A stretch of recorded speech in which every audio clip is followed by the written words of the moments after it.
अस्सलाम वालेकुम। आज का हमारा टॉपिक है कमर्शियल इंपॉर्टेंस ऑफ फंजाई। इसके अंदर जो है हम इकोनॉमिक गेंस पढ़ेंगे फंजाई की वजह से जो होते हैं, ठीक है, हम हासिल होते हैं।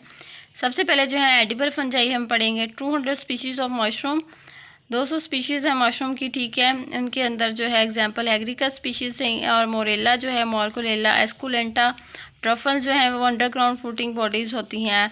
इनके अंदर कुछ जो होते हैं एस्कोमाइट सीड्स मौजूद होते हैं, जैसे कि ट्यूबर स्पीशीज़, और कुछ जो स्पीशीज़ होती हैं पॉइजनस मशरूम होते हैं जिनको टोडस्टॉल भी कहा जाता है, ठीक है। डेथ कैफ, डेथ एंगल भी होते हैं, अमानिटा एंड जैकोलेट्रन, ठीक है, मशरूम। जैकोलेट्रन इसलिए कहते हैं कि इनके गिल्स जो होते हैं वो ग्लो करते हैं डार्क के अंदर, ठीक है। एम्फोलेट्रस ओलेरियस इसका साइंटिफिक नेम है।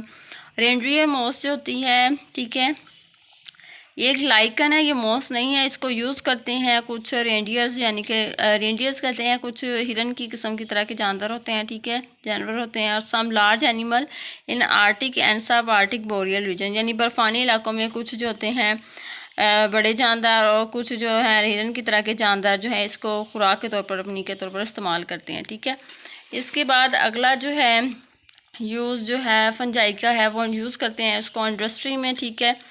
इंडस्ट्री में इसको इस तरह यूज़ करते हैं कि ये जो होती है यीस्ट जो होती है वो इसको इस्तेमाल करते हैं production of bread and liquor, यानी ब्रेड और लिक्वर बनाने के लिए इसको इस्तेमाल किया जाता है। इसको पेंसिलिन जो होते हैं इसको यूज़ करते हैं फ्लेवर देने के लिए और खुशबू देने के लिए, कलर देने के लिए चीज़ को। इसके बाद एस्परगिलस जो होती है ये वो है जो कि इस्तेमाल करते हैं soya sauce and soya paste के फर्मेंट करने के लिए इस्तेमाल करते हैं। और कहाँ से लेते हैं, ये सोयाबीन से लेते हैं। इसके बाद एस्परगिलस से जो है वो सिट्रिक एसिड हासिल करते हैं, जो कि कुछ एस्परगिलस स्पीशीज़ से हम हासिल करते हैं, जैसे कि ये जो तुरश जायका जो होता है फलों का, ये कहाँ से आता है, ये एस्परगिलस जो है फंजाई उससे होता है हासिल, ठीक है। इसके बाद सोर्सेज जो हैं वो एंटीबायोटिक्स के कौन से, ये बहुत इंपॉर्टेंट है, अक्सर पेपर में पूछ लेते हैं कि एंटीबायोटिक्स कौन कौन सी हम हासिल कर सकते हैं फंजाई से। तो पहले जो फर्स्ट एंटीबायोटिक डिस्कवर की थी वो फ्लेमिंग ने की थी 1928 में, और ये किससे हासिल की थी, obtain from penicillium notatum, penicillium notatum से इसने पहली जो है वो एंटीबायोटिक डिस्कवर की थी, पेंसिलिन, ठीक है। अगली है एंटीबायोटिक लोवास्टन, यूज़ करते हैं इसको ब्लड कोलेस्ट्रॉल को कम करने के लिए, लोवास्टेटिन, ठीक है। इसको कम करने के लिए, ब्लड कोलेस्ट्रॉल को कम करने के लिए इस्तेमाल करते हैं। साइक्लोस्पोरिन जो होती है ये इस्तेमाल इसको हासिल करते हैं सॉइल फंगस से हासिल करते हैं, और इसको इस्तेमाल करते हैं जब भी कोई ऑर्गन ट्रांसप्लांट किया जाता है तो बॉडीज़ को रिजेक्ट ना करे, ठीक है, उसके लिए ये एंटीबायोटिक दी जाती है, ठीक है। Used in organ transplantation for transplant rejection, ठीक है। इसके बाद एग्रोटीन जो होती है वो आधे सर के दर्द के लिए इस्तेमाल की जाती है, ठीक है, to relieve one kind of headache migraine, ठीक है। इसके बाद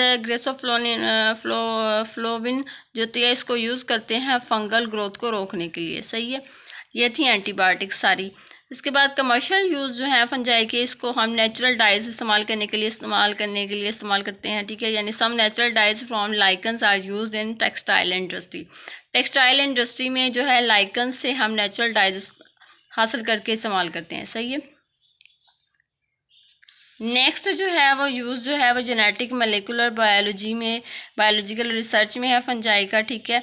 इसका फंजाई का रैपिड जनरेशन टाइम होता है, यानी कि रैपिड जनरेशन, बहुत जल्दी इसकी जनरेशन जो होती है फास्ट ग्रो करती है, ठीक है, बढ़ाती है अपनी जनरेशन को। इसके बाद rapid increasing pool of genetic and biochemical information, बहुत तेज़ी से इनका जेनेटिक पूल और बायोकेमिकल इन्फॉर्मेशन बढ़ती है, ठीक है। इसके बाद यीस्ट जो है वो पहला यूकैरियोट था, ठीक है, यूज़ किया, जेनेटिक इंजीनियर्स ने इसको पहले यूज़ किया। इन 1983 में फंक्शनल आर्टिफिशियल क्रोमोसोम जो है सैक्रोमाइसिस सर्विसाई में बनाया गया, ठीक है।